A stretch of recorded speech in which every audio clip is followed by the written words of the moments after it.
Evil is not committed by people who feel uncertain about their righteousness, who question their own motives, who worry about betraying themselves.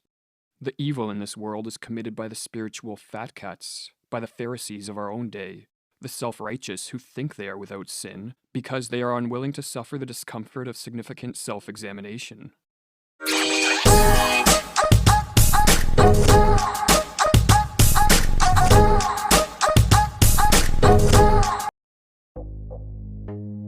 What's up, guys? Hope you are having a good day, and welcome. In this video, we are having a trip down memory lane. We will be reviewing a significant event, an event that shook the world of men. The so-called event was about someone saying some pretty interesting things about men. And we will contrast it with what the American psychiatrist M. Scott Peck said about a particular type of people. We will be taking quotes from his book, People of the Lie. So, without further ado, let's get down to business. This is a PSA for all the men out there and all the boys who think they're men, but they're actually boys. Shame, shame, shame. Shame is one of the 4 major arrows of a low-value woman. It's part of a low-value woman's pathology. This is going to be the summer of canceling boys. All of my friends are attractive. All of my friends are successful. Almost every single one of them have an issue with men. If all of these women, including myself, are having issues, then I have to think, it might not be us, it might be men. Utterly dedicated to preserving their self-image of perfection, malignant narcissists are unceasingly engaged in the effort to maintain the appearance of moral purity. While they seem to lack any motivation to be good, they intensely desire to appear good. Their goodness is all on a level of pretense. It is, in effect, a lie. This is why they are the people of the lie. It is not their sins, per se, that characterize malignant narcissists. Rather, it is the subtlety and persistence and consistency of their sins. This is because the central defect of malignant narcissists is not the sin, but the refusal to acknowledge it. Rather than blissfully lacking a sense of morality, like the psychopath, malignant narcissists are continually engaged in sweeping the evidence of their evil under the rug of their own consciousness. It is out of their failure to put themselves on trial that their evil arises. A predominant characteristic of the behavior of malignant narcissists is scapegoating, explains Peck. Because in their hearts they consider themselves above reproach, they must lash out at anyone who does reproach them. Since they must deny their own badness, they must perceive others as bad. They never think of themselves as evil. On the other hand, they consequently see much evil in others. It is not just the guys in Los Angeles, Nashville, Dallas. Quite frankly, I think they're trash all over this country. Another sign of a low-value woman is she often insults. I'm tired of dealing with trash men. If you want to mix in people like me and people like my friends who are go-getters, please don't mix us in with the Tatianas. If we find out that you are also talking to 5 Tatianas who have nothing going on, Houston, we have a problem. It will be a cold day in hell when I chase a man. Not one single man on planet Earth is worth making any woman feel like she is not good enough. What is the cause of this arrogant self-image of perfection, this particularly malignant type of narcissism? Basically, it is fear. Malignant narcissists are continually frightened that they will come face to face with their own evil. This terror is so chronic, so interwoven into the fabric of their being, that they may not even feel it as such, and if they could, their omnipresent narcissism will prohibit them from ever acknowledging it. Strangely enough, malignant narcissists are often destructive because they are attempting to destroy evil. The problem is that they misplace the locus of the evil. Instead of destroying others, they should be destroying the sickness within themselves. As life often threatens their self-image of perfection, malignant narcissists are often busily engaged in hating and destroying that life, usually in the name of righteousness. They sacrifice others to preserve their self-image of perfection. They create for those under their dominion a miniature sick society.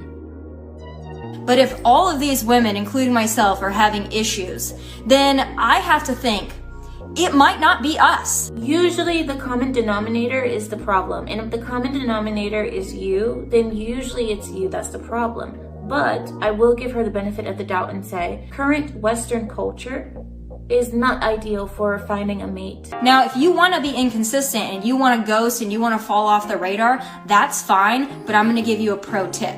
People like me and people like my friends, we aren't going to really give a shit after that. We don't really care. And you see what I'm talking about? That attitude of like, me and my friends, oh, we don't care, we're done. It's just so sour.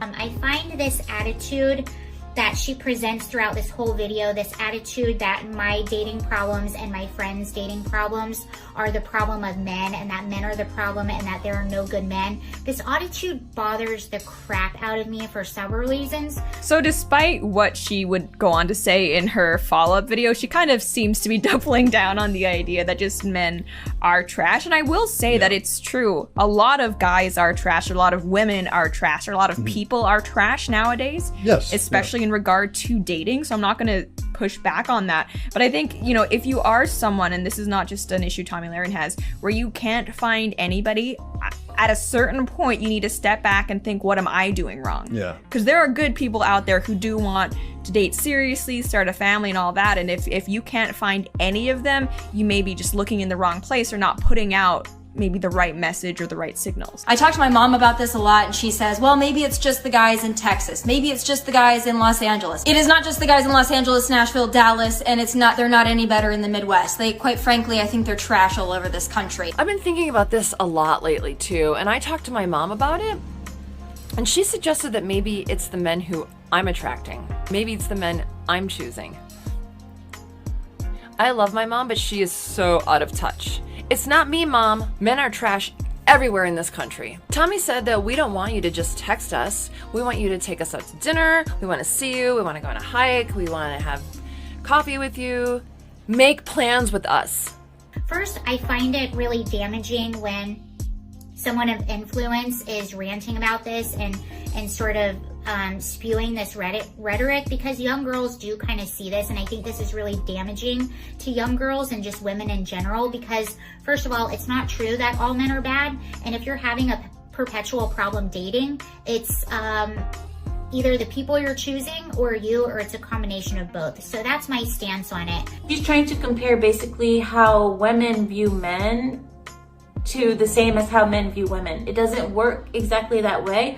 There are some men that are looking for successful women, but most men out there really don't give them about your success. They prefer a woman that knows how to be a woman that they can pretty much get along with, that they can tolerate for longer than 5 minutes without wanting to blow their heads off.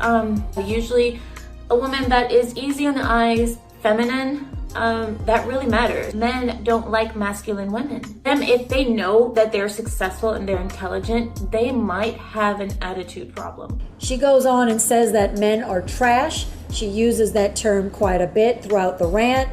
And she also states that I am not a feminist. Don't take this as another feminist rant. I love men. I think men are great. I think men have failed themselves and they failed us, but I think they're great. I just want to help you out. So I don't think you're helping men out. I think you're being a giant C. Gosh, I mean, Tomi is just too genuine at this point. I mean, the fact that she took the time and effort to make a 15-minute video detailing how little she actually cares about men who don't seem to want to date her just proves how little she actually cares about men who don't seem to want to date her. All in all, can I just say how proud I am of Tomi Loren for pushing through her internalized misogyny, ceasing to capitulate to the patriarchy, and finally joining the sisterhood. And seriously, can I just say as a side note to all the women watching this video, even though I'm sure Daisy Cousins' fan base is like 99.99% angry, straight, white, misogynistic MRAs, but you know, whatever. To all the women who may be watching, remember, the sisterhood is always there for you. So long as you believe everything we believe, say only things that we agree with, and associate only with people that we approve of, we're like one big happy sorority. Once again, at the end of the day, life is a choice. That will be it for this video. Thanks for watching. Till next time.